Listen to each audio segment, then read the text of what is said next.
Hello and welcome to the France24 interview. Our guest today is Măsrur Barzani. He is the Prime Minister of the Kurdistan region of Iraq. He joins us via satellite from Erbil. Thank you very much, Mr. Prime Minister, for being with us.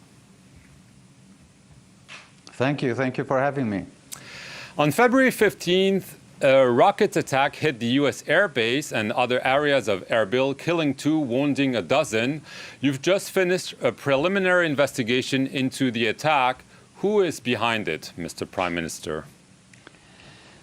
As you mentioned, there was an attack on Erbil and some districts of the city of Erbil and the airport, obviously, which resulted in killing 2 people, 1 contractor at the airport, and there was another civilian outside in the city, and 7 more wounded. Investigations started immediately after the attack.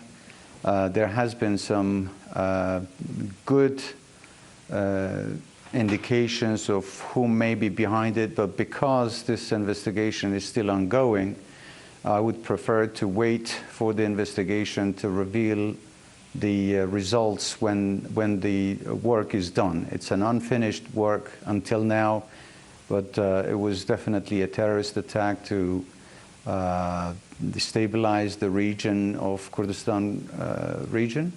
And we are hoping that soon this information will be available, but we are waiting for the results of the investigation.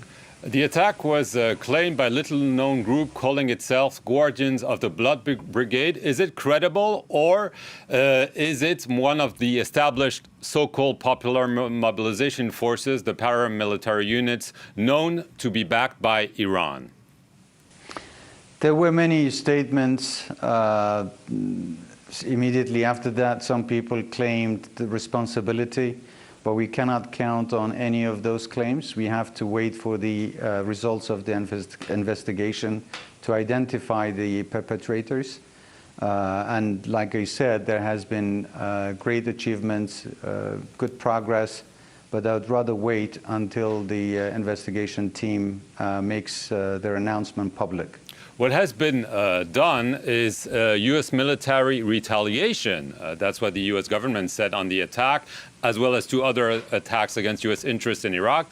They bombed targets in eastern Syria, just across the border from Iraq, hitting 2 groups belonging to the popular military mobilization units, Kataib Hezbollah, Kataib Said al-Shuhada, and the U.S. Defense Secretary said, "We are confident that the target was used by the same Shia militia that conducted the strikes in Erbil and other places." So it seems the U.S.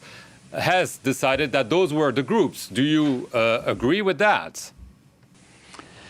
Well, the U.S. obviously has conducted this operation on credible evidence.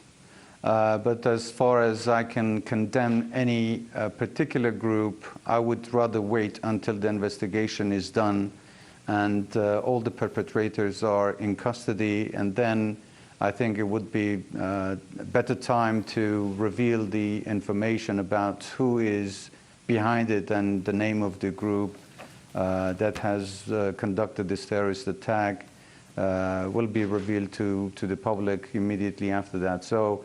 But do you approve the U.S. really attack? Now name any particular group now. Do you approve Do you approve the U.S. operation? We support any effort to stop destabilization of Iraq and especially Kurdistan region. Do you consider that those popular mobilization units in general, they're supposedly under the government umbrella? Do you think that they are a threat to the stability of your region and of Iraq because they're not really under control? I cannot make a general statement about the popular mobilization forces. There are different elements within the PMF. And we hope that the Iraqi government, the legal institutions of the Iraqi government would be able to bring everybody under the control of the legal system. Right. Are you concerned that the lack of security between your region and Baghdad, especially in the so-called disputed areas, is fueling a comeback of ISIS. We've seen a number of senior Kurdistan officials saying, be careful, they're coming back even stronger than before. ISIS still remains to be a main threat to the security of Kurdistan region, the rest of Iraq, and the world. They have lost territories. We thank the coalition forces and all the allies. We are very proud of the fight that our Peshmergas have done against ISIS, that they were defeated at the time. They lost territories, but it's an unfinished business. ISIS is still out there. They are reorganizing as we speak. They have managed to recruit more people and to even conduct operations against the Iraqi security forces, in some cases even against civilians. So ISIS still remains to be a main problem. As you mentioned, there is an area which is called the disputed territories where the security, there is a vacuum of security because of the issues that are still unsolved in that area. We have made proposals to the federal government of Iraq. We've had numerous meetings with the officials to close that gap by bringing legitimate and legal forces to those areas, including from the federal government and from Kurdistan region, to close that gap and to deny ISIS access to those regions which they have been operating from now. But their operation is not limited to those areas. They are also operating in some other areas in other provinces. So they remain to be a main problem, and that requires a much closer cooperation amongst all the friends and allies. Right. Do you think that because of the pandemic and so on, there's been a lack of attention to the resurgence of ISIS? Well, pandemic has definitely had an impact on everything, almost.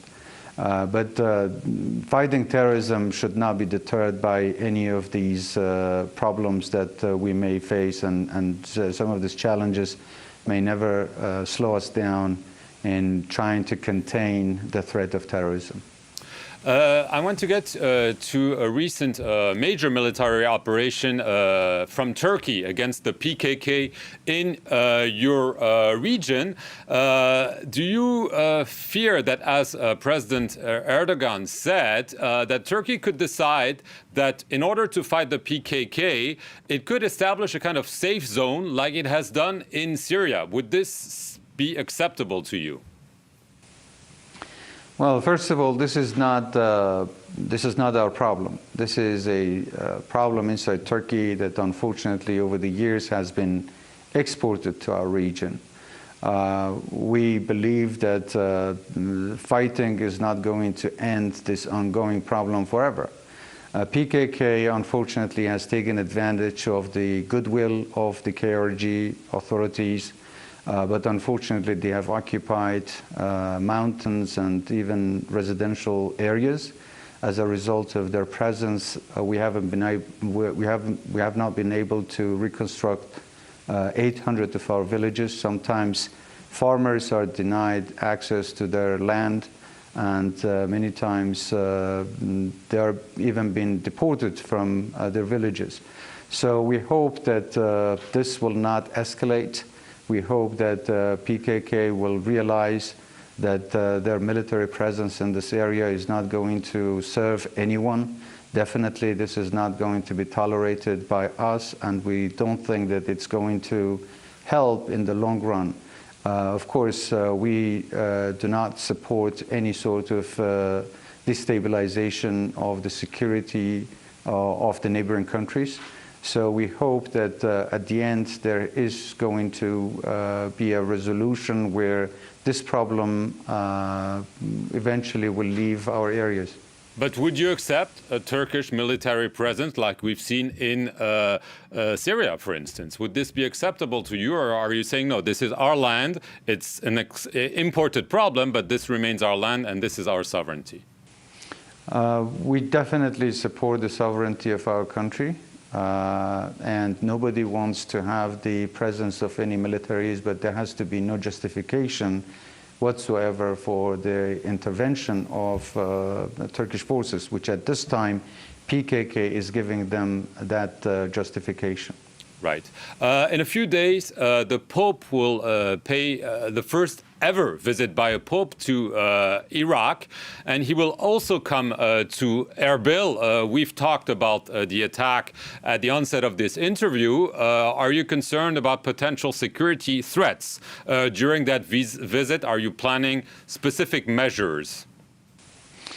This will be definitely a historic visit for His Holiness to Kurdistan region and also to Iraq.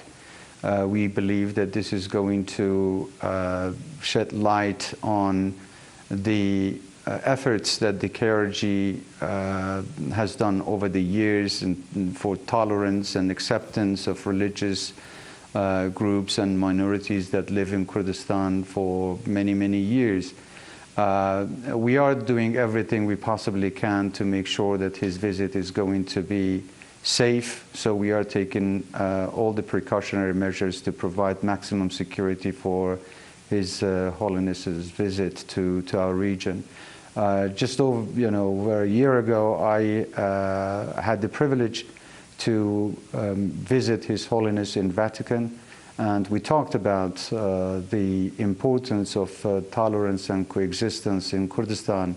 We also talked about the burden of the social and economic burden of the IDPs and refugees that reside in Kurdistan for many years now. So we definitely hope that his visit is going to bring much more international attention to what's going on in this region. And also we are looking forward to much more support from the international community to help us with promoting these ideas and principles of religious freedom and freedom of worship. Măsrur Barzani, I want to thank you very much for being with us on the France24 interview for Erbil, and thank you very much for watching it.